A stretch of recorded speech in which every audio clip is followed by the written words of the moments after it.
Hey guys, yeah, so we found really late this week. Sorry. It's Friday. Yep, we're filming on Friday. This was the only day this week that I was not doing At something. 7 o'clock we're filming. 7 p.m. Chipotle! We're eating Chipotle today because we wanted, well, Hannah wanted something different, and which I like Chipotle. Hannah's picky. And I did my nails. It's sprayed chemicals in her eyes. Go ahead and tell them that. Because until I ready. So I was with my friend Ava, who you saw in the film for 24 hours video if you're on our channel very much because you're like a fan or something. Guys, somebody. Which if you're a fan, you should like subscribe if you haven't already. Hit that follow notification button. Guys, they just asked us if we were vlogging, like in public. They're like, "Are you vlogging today?" We're like, "What? We don't do that." I don't know who you're talking to. Guys, I got brown rice, black beans, chicken, tomato, queso, and cheese. All right, sorry. You can continue what you were saying. Look at your leaf. What is this? No, It's under my mouth. I'm totally healthy. You can't see anything that's beneath it. I'm eating it. It's just lettuce. Oh no, lettuce. Alright, do you want to finish your chemical story? Oh, yeah. So I was doing my nails at Ava's house, right? There was this bottle and it said builder gel. And I'm like, oh, my friend uses this to do nails. And it was like a weird squirt bottle. So I was like, that's weird. And I thought all the gel was at the bottom because I still thought it was gel. And I squeezed it. It was not gel, nor was it at the bottom. It was the remover, and it shot right in this eyeball. So I ran downstairs to wash it out. Guys, today we're gonna be doing a different. Okay, I'm sorry, go on. We're gonna be doing a different video for our 1,000 subscribers, but we'll thank you now. We have 1,040 subscribers, guys. You guys are awesome. We Which love is you. 40 more than when we hit a 1,000. Yes. Anyways, so we're filming this on Memorial Day, and it's gonna come out like just a little bit before. I mean, like Memorial Day weekend. Sorry, we're filming this on Memorial Day weekend. So happy Memorial Day, and I hope you guys have an awesome weekend. Stay safe out there. Don't go do anything stupid. Don't. Okay, you know what? Drink and drive, guys. Drink and drive. You heard it, prayer from Olivia. What? I didn't say that. That came out of your mouth. So for this video, guys, we're gonna be doing something a little different. We're not gonna be doing our normal stupidity. If you can read, you know what we're doing. We're gonna be reading some Reddit scary stories. Woohoo! Just because we want to. Young, dumb, and bright. This one's a book! Is it a fan fiction? Holy shit. Y'all really take your time. Alright, guess we're reading this long ass one, okay? So the title is My Grandma Used to Tell Me Scary Stories When I Was Little, and there's one that I'll never forget. That's the title. Alright, I'm gonna read this nice and creepily. I was 10 years old when Grandma came to live with us. I'm kidding. Okay, I was 10 years old when Grandma came to live with us. It was about 6 months after my granddad passed away. And I guess looking back, she must have been lonely in the big house of theirs, rattling around with only the grief and memories for company. Aww. I know, that makes me really sad. I want to grow old, bro. I don't want to be old. I want to die young and hot. Okay, so we'll kill ourselves in the next few years. Gotcha! Alright, anyways. So despite if we flop. Guys, don't let us flop, please. Alright. Actually, I'm gonna be sexy forever. I'm a sexy grandma. Yeah. I'm gonna Come here, little boy. I'm gonna be a gilf. So despite a few protests from Mom, or Mum as it says, my parents took her in. There were no protests from me, none at all. Grandma was loud and fun, and I loved her. She had an almost limitless supply of boiled sweets, and she always slipped me a couple whenever she saw me. She was always the first to stick up for me when I was in trouble, too. But it was her stories that I loved the best. Grandma had all kinds of stories. Stories about growing up during World War II, and stories about the things that she'd get up to with her friends on the South Coast after her family had been evacuated. Sad stories, funny stories, South adventure Coast stories. of America or of Germany? I'm not sure. I mean, they said mum, so like maybe they're from like Europe. Yeah. It was her scary stories that were my favorite. Grandma had a lot of scary stories. She told me she dabbled in the occult when she was a teenager, trying out Ouija boards with her friends, tarot cards, and fortune telling. So all that stuff. I know, girl. Me and her were getting along. Most of the stories I'd laugh off or forget about not long after she was done telling them, but there was a couple that really did spook me a bit. I was only 10 at the time, you have to understand, and Grandma certainly knew how to bring the stories to life. She'd shut off the lights in my room so only the glow of the night sky shone through the curtains, and she'd shuffle in real close. Oh, creepy. Close enough so I could see the wrinkles on her face and smell the boiled sweets on her breath. You Ew. dirty, brush your teeth. I can smell the Chipotle. Ew. Close enough so her deep blue eyes could stare straight into mine. She must have given me nightmares with a few of those tales, but now, years later, there's only one that I can still remember. Only one that, oh god, I just read ahead and I don't like it! Only one that stuck with me. The Lock story the doors. They're locked. The story about the shower and Mr. Longfingers. I'm actually kind of scared. Oh my god, I don't like that. Okay. Grandma told me about Mr. Longfingers one night after I asked about her baths. Ew, why are you asking about Grandma's baths? Ew! Grandma used to love her baths. She spent ages in them, light candles and incense, and lie in the tub humming to herself until the water turned cold. I don't like Grandma anymore! You know what? I do that too. I don't like it anymore! Okay. It drove my mom crazy.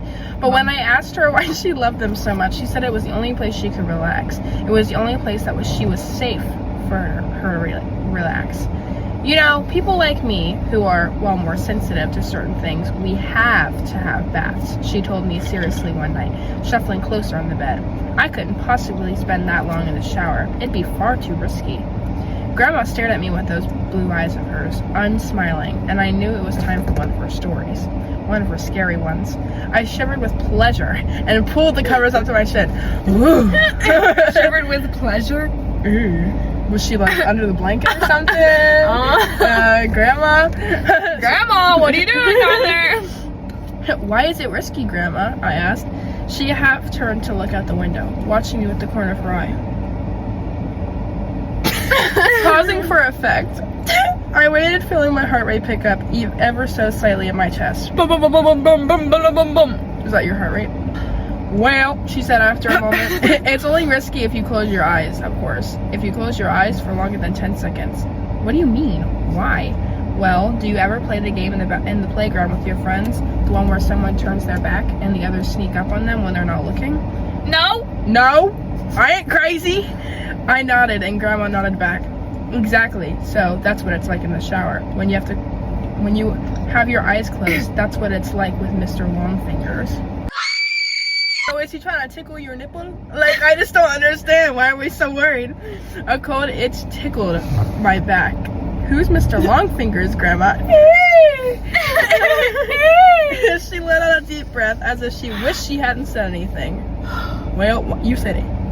Well, Turned her head back to face mine. When she next spoke, she lowered her voice. No one knows exactly, Grandma whispered. Some think it's a creature that's attracted to heat and smell we give off in there. Others think it's a demon that finds a way into our realm to the dense steam clouds. No one can say for sure, because the only ones who have actually seen Mr. Longfingers aren't ever going to be able to tell you. I pulled in a breath. Why not? Grandma shuffled closer along the bed, leaned over towards me, leaving a question hanging in the air. Don't worry about it, sweetheart. Don't worry your pretty head. As long as you remember the rules, you'll be fine. Is that it?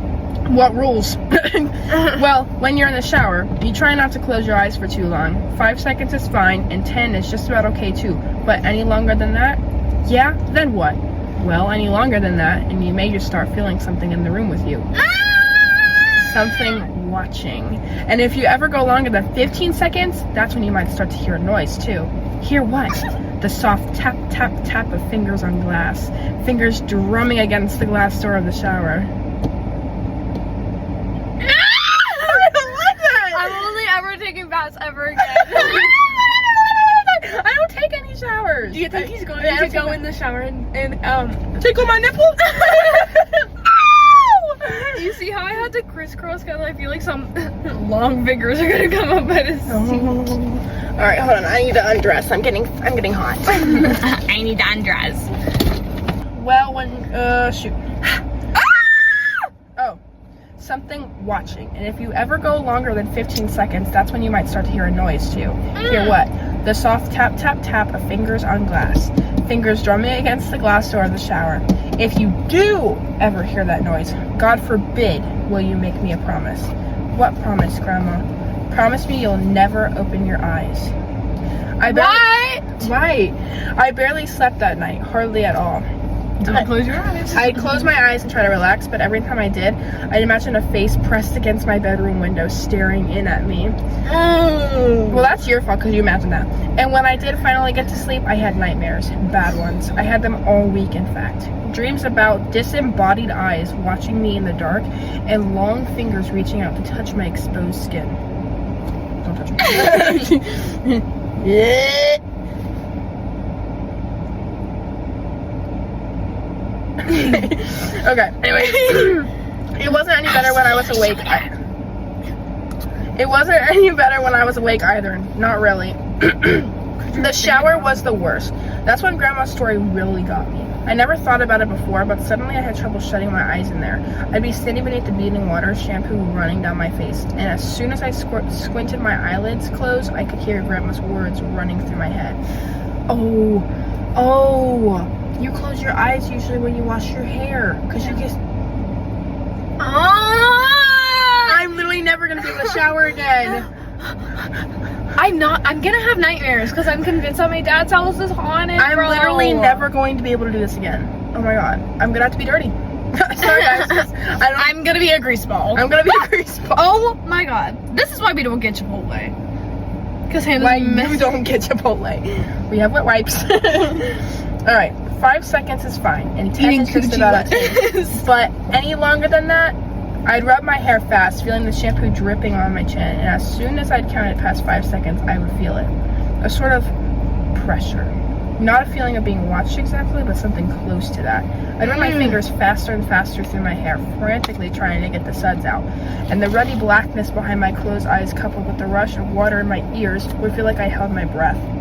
Like the silence before a scream. The seconds would race through my mind, and I'd be so desperate to open my eyes again that I'd sometimes do it before my hair was fully rinsed clean, and my eyes would sting with shampoo. But before I shut them again, I'd always be sure to peer out through the stained glass door of the shower cubicle, just to make sure I was still alone.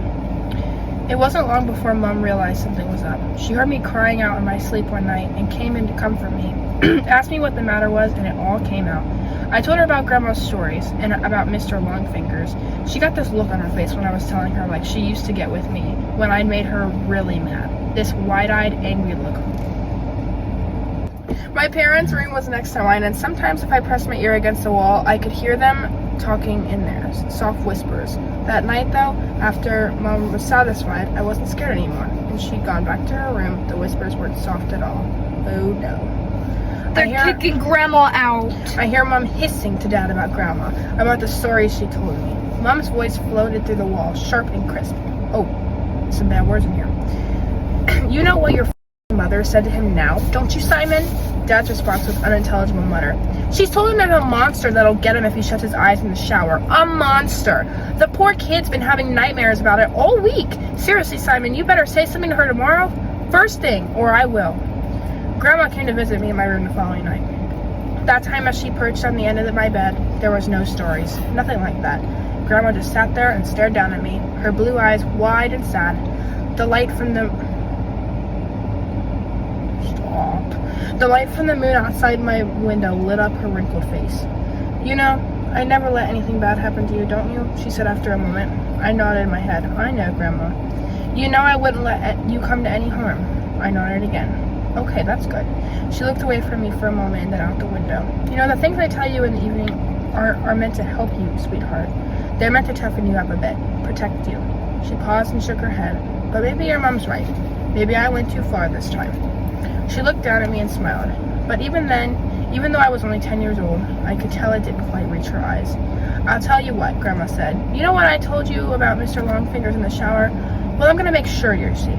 I'll scare the bastard off. How about that? It won't come back in a hurry if it has to face me.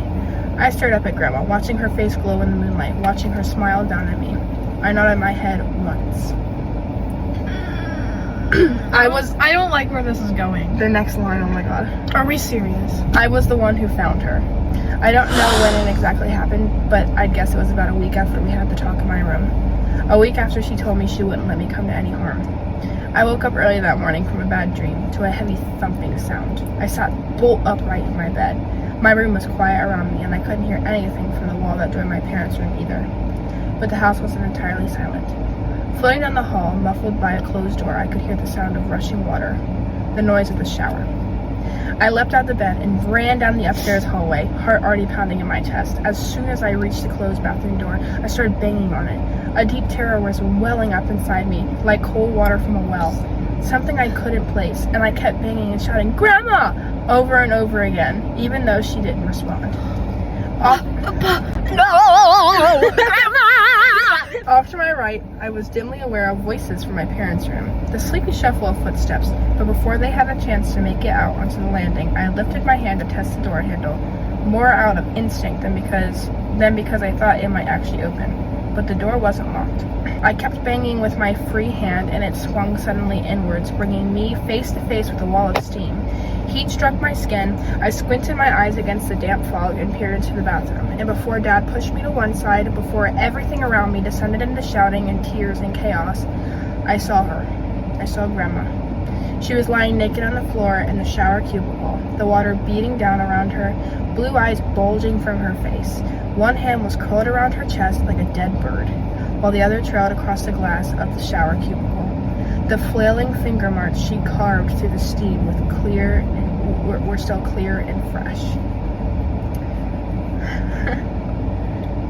No, Grandma! I know. Oh, this is a sad story. It was a heart attack that killed her.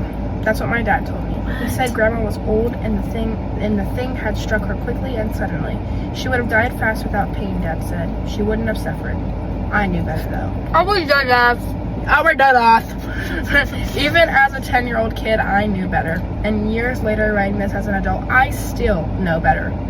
I also know my wife and kids resent me for refusing to have a shower in the house, for insisting everyone take baths. They pretend it's okay and they humor me, but I can tell they don't really understand it. Not at all. My wife thinks she does. She thinks I still carry the trauma of seeing my grandmother dying in front of me when I was little. But I guess she's right. Yeah! I guess she's right in a way, but she doesn't know the full truth. Nobody does. And no one would believe me even if I told them.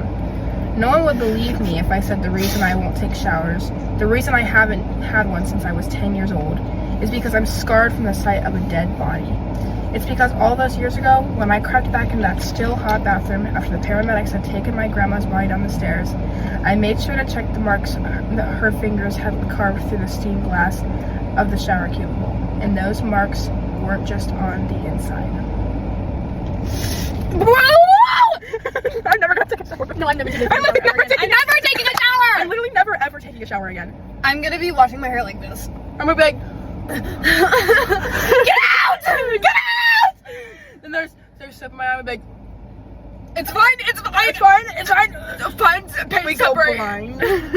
We're gonna be like, hey guys, this video we're gonna be driving and we're gonna be killing people because Somebody commented and said, "Thank you, Redditor. You are ensuring that I must not sleep peacefully."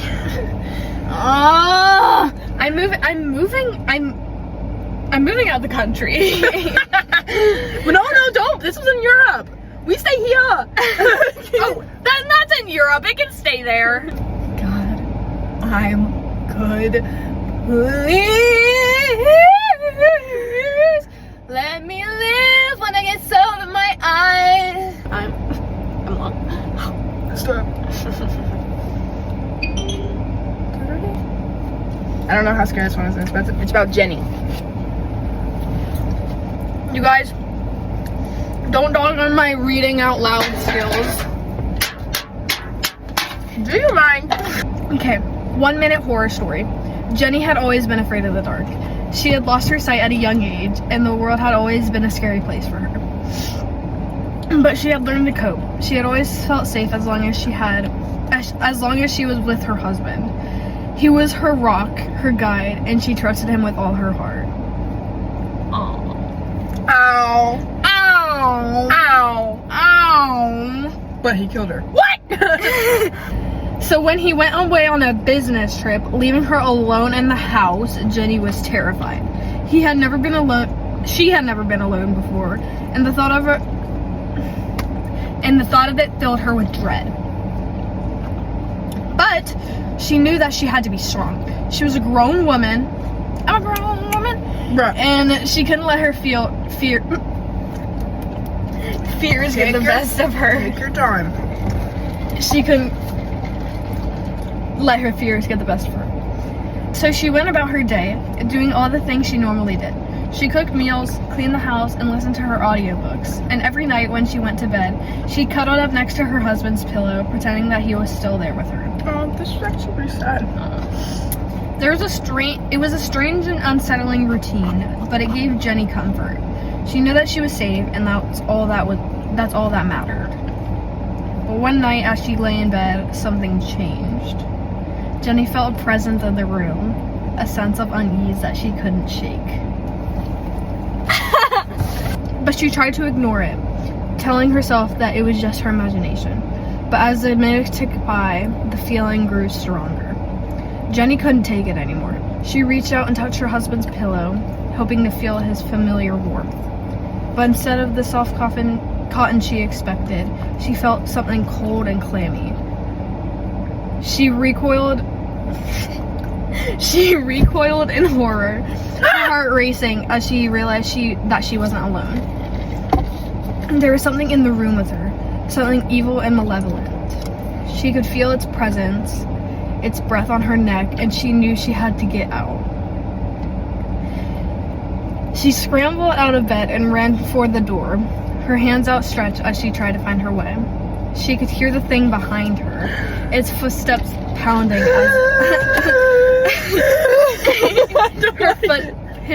its footsteps pounding the floor as it followed her. She stumbled and fell, her hands scraping the floor as she tried to crawl away.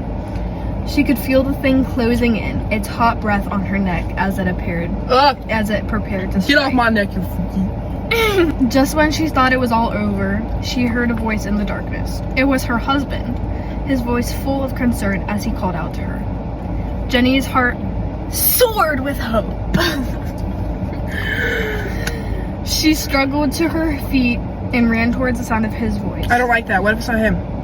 Her hands outstretched as she tried to find him. But as she drew closer, she realized that something was wrong. The voice was different, deeper and more sinister.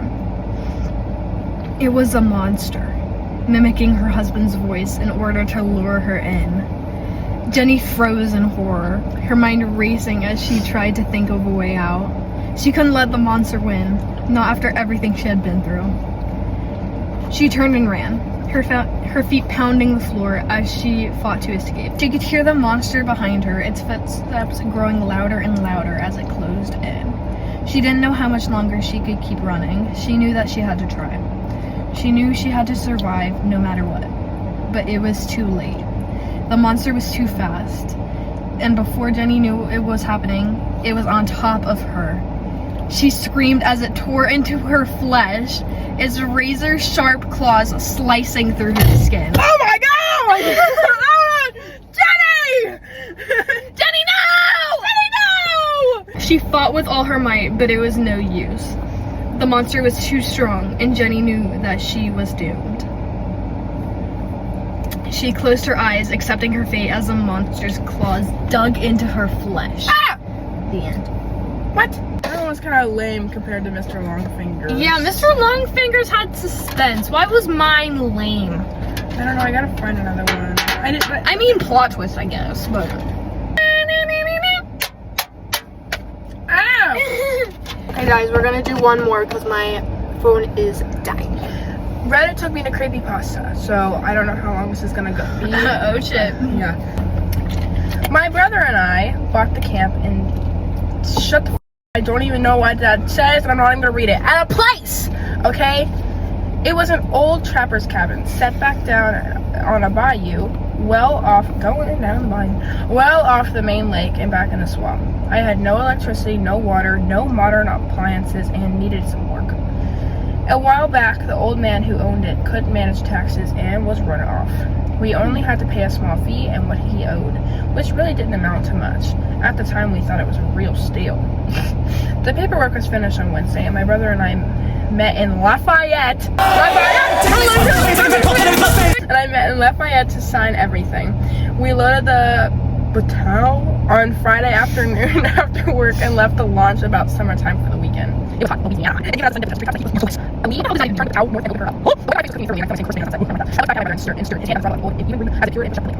My brother was impatient at the best of times. I climbed to the porch, letting the line down to a lee so that he could pass up our gear.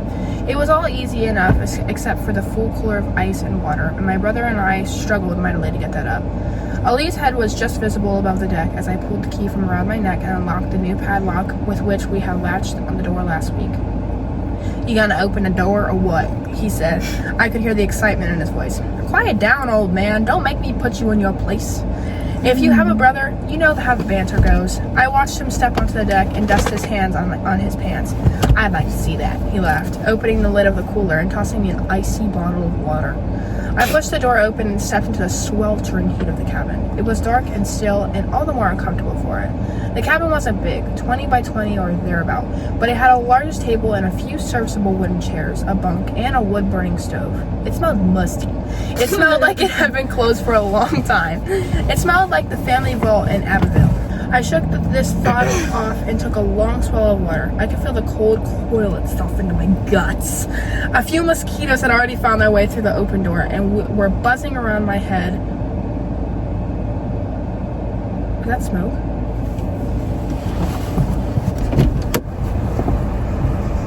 Yes. Is that my car? Guys, my car is smoking. Call my dad. Hey Siri.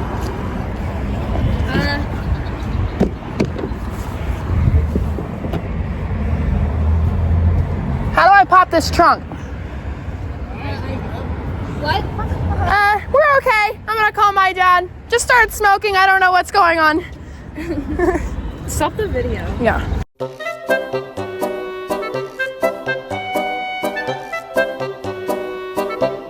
Okay guys, so my car started smoking while we were in the middle of reading that story. I guess we're never going to figure out what happened in the creepypasta. We're never going to know what happened in the cabin. But my car just like started smoking and we just don't know why. And then a bunch of guys pulled up and just got out of the car and started helping us. And so now my dad's on the way here. But anyway, so we're going to end this video here before my car blows up. And if you guys don't ever hear from us again, it's because my car exploded. Okay. All right. Well, we'll see you guys later. Okay. Bye.